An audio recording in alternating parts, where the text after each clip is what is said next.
Have you ever noticed two salespeople that work in the same store sell the same product for the same price?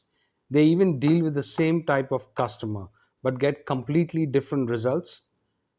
Now, this has nothing to do with the price or the product, and it's not even the sales skills that one has or how they sell, but it is something that the customer can actually see and feel initially, long before any conversation can actually start. Hi, I'm Praveen. Welcome to the Luxury Sales Code.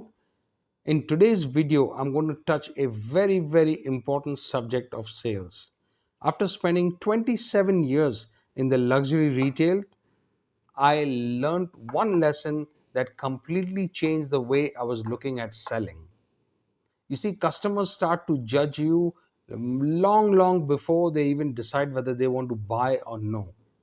They start observing your confidence, your patience. They start to notice your body language, the pace that you move with. They even notice how pressure changes your behavior towards them and how you are operating in the store.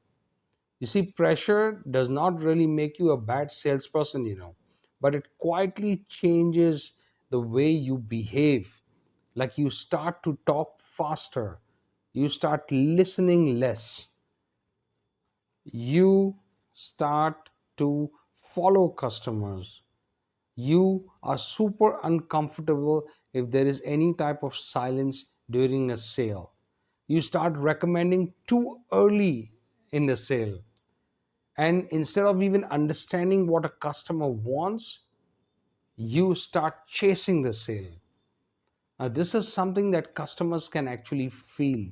They might not be able to tell you exactly why, but all of a sudden they start to trust you less. Now, let me give you a small story. Years ago, back when I was working in the luxury retail across several Caribbean islands, Mexico, North America, we had a team of salespeople. The good salespeople with good numbers actually earned the opportunity of working in our flagship locations, while the other salespeople that were actually lower in numbers, they were moved to smaller locations on the same island.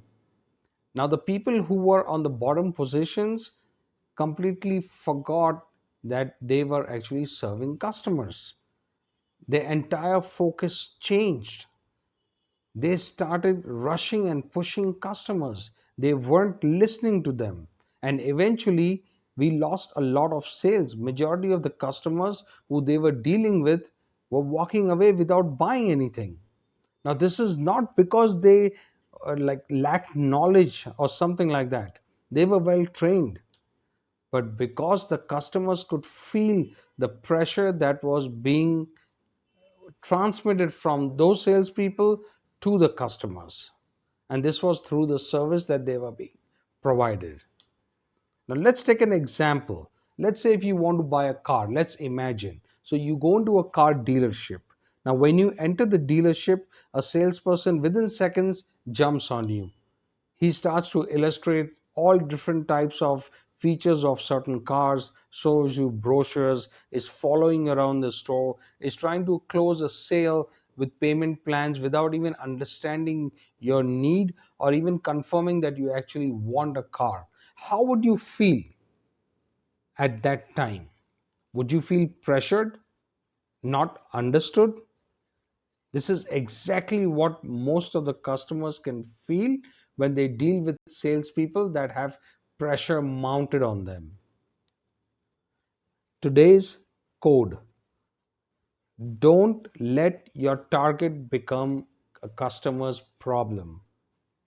People do not buy confidence because confidence is just louder. They buy confidence because it feels safer. You see, confidence creates trust, while pressure creates doubt. The next time you lose a sale, please don't ask yourself, was it the price?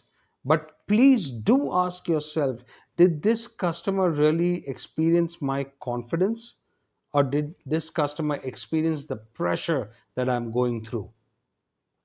Because these are two completely different salespeople. Till then, keep selling. Happy sales. I'll see you in the next one.